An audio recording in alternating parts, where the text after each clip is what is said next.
আসসালামু আলাইকুম। আমি ঐশী। আমার চ্যানেল ঐশী ডেইলি স্টোরিতে সবাইকে অনেক স্বাগতম। দূরে বা কাছে, দেশ বা দেশের বাইরে যে যেখান থেকে আমার ভিডিওটা দেখছেন সবাইকে জানিয়ে অনেক ভালোবাসা এবং শ্রদ্ধা। একদম সকালেই বারিন্দায় চলে এসেছি। দেখেন কি সুন্দর আমের মুকুল হয়েছে এবং এত সুন্দর ঘ্রাণ দিচ্ছে কি বলবো, মনটাই ভরে যাচ্ছে। ভিডিওটা শুরু করলাম একদম আমি কিছু জিনিস কালকে মার্কেটে যেয়ে কিনেছি ঘর সাজানোর জন্য, সেটাই তোমাদের সাথে শেয়ার করছি। 3টা কুশন কিনেছি আমার ডিভানের জন্য। আগের কুশনগুলো একটু যেন কেমন হয়ে গেছে, অনেক দিন ব্যবহার করলে যা হয় আর কি। কিছু ওয়ালমেট কিনেছি, ভালো লাগলো তাই কিনলাম। কোথায় লাগাবো এখনও জানি না। আমি আবার এরকম করি, মাঝে মধ্যে ঘর সাজানোর জিনিস খুঁটিনাটি ভালো লাগলে কিনে রাখি, যখন যেখানে লাগে তখন সাজিয়ে নেই।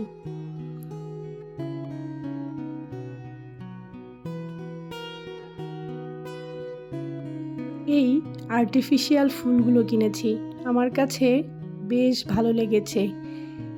আমি এগুলো আমার খাবার টেবিলের ফুলদানিটায় ব্যবহার করব। ছোট ছোট ফুল একসাথে, জানি না ভিডিওতে কেমন লাগছে, কিন্তু সামনাসামনি দেখতে কিন্তু বেশ ভালো লাগছে। আর্টিফিশিয়াল হলেও একটা অন্য ধরনের লুক দিচ্ছে। আর 2-3 ধরনের রং একসাথে থাকার কারণে জিনিসটা কিন্তু দারুণ ফুটেছেও। কেমন লেগেছে তোমাদের আমাকে কিন্তু কমেন্টে জানিও।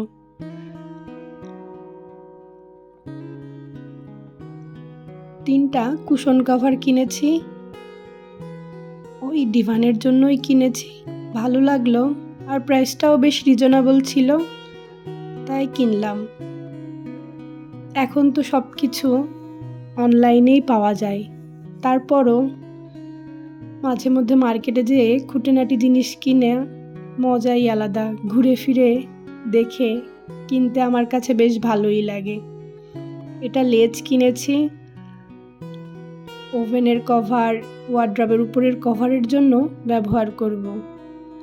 আর কিনেছি ব্লকের রং, কিছু ব্লকের কাজ বাকি আছে, সেগুলোর রং শেষ হয়ে গিয়েছিল, সেগুলোই কিনে নিয়ে এসেছি। আচ্ছা বলো তো এই পর্দাগুলো কেমন হয়েছে? একদম সাদা বলবো না, হালকা ক্রিম কালার, বেশ ভালো লাগলো। সাদা রংটা আমাকে আবার বেশ টানে। আমার সব কিছুতে একটু সাদা থাকলে মনে হয় জিনিসটা খুব সুন্দর ফুটেছে। দেখি ইচ্ছা আছে সাদা পর্দাগুলোয় ব্লক করার, আবার সাদাও রেখে দিতে পারি। চলে এসেছি ঘরের কাজে। রাতে কিছু ফল নিয়ে এসেছিল, গুছানো হয়নি, সেগুলোই এখন জায়গা মতন রেখে দিচ্ছি। আর এখন তো ফল থাকবেই ঘরে, যেহেতু আর একদিন পর থেকেই রোজা শুরু হয়ে যাচ্ছে। এখানে কিছু মুরগির বুকের মাংস কুচি কুচি করে দিয়েছে আমার হেল্পিং হ্যান্ড, সেটাই এখন মেরিনেট করে বক্সে রেখে দেব। এটা দিয়ে আমি একটু ভেজিটেবল রোল তৈরি করব। আবার অনেক সময় এরকম মেরিনেট করে রেখে দিলে স্যুপ বা ঝটপট ফ্রাইড রাইসেও কিন্তু আমরা ব্যবহার করতে পারি। আমি কিন্তু এরকম করে বক্সে করে মুরগির মাংস রেখে দেই, যখন যেটাই লাগে ঝটপট ব্যবহার করে ফেলি। এখানে আমি খুব বেশি কিছু ব্যবহার করি না, একটু সয়া সস, রসুনের পেস্ট, লবণ আর একটু লেবুর রস দেই।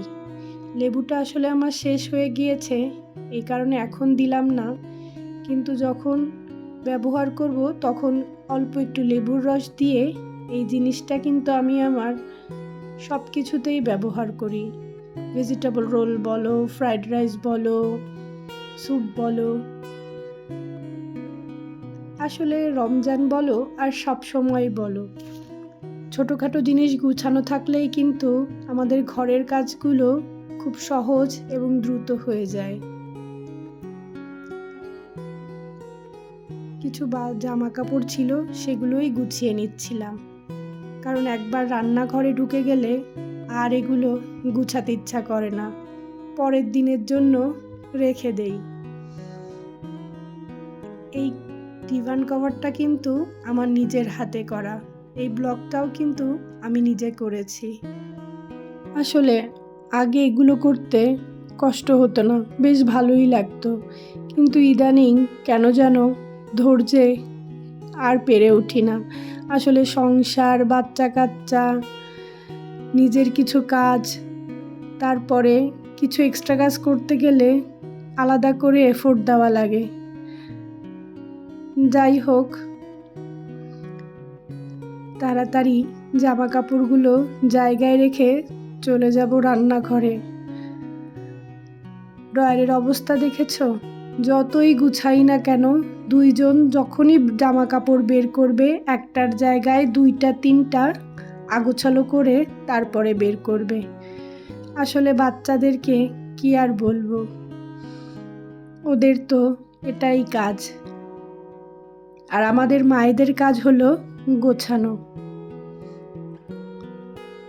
সেদিন গ্রামের বাড়ি থেকে যে মাছগুলো এনেছিল সেগুলোর মাথাগুলো আলাদা করে রেখে দিয়েছিলাম, সেই মাছের মাথা দিয়েই আজকে একটু মুড়ি ঘন্ট রান্না করব।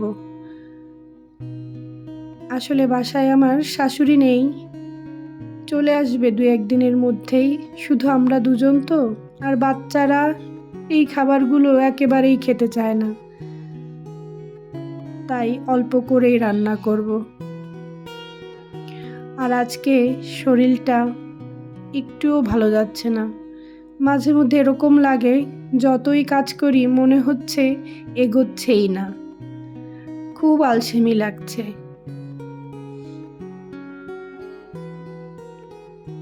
তারপরও আমাদেরকে তো রান্না করতেই হবে, শরীর খারাপ থাকুক আর ভালো থাকুক, আমরা যদি রান্না বান্না না করি তাহলে তো চলবেই না, সবাই না খেয়েই থাকবে।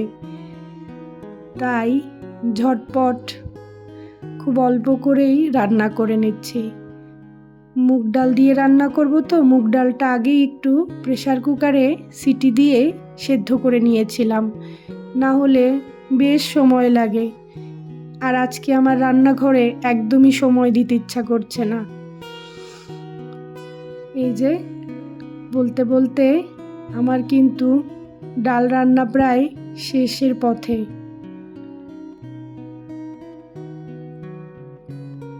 ইচ্ছা আছে সন্ধ্যার দিকে কিছু ফ্রোজেন আইটেমও তৈরি করব, দেখা যাক কতদূর পারি। আমার ভিডিওটা তোমাদের কাছে কেমন লাগে অবশ্যই কিন্তু আমাকে কমেন্টে জানাবে। এই যে আমার ডালের ফাইনাল লুক।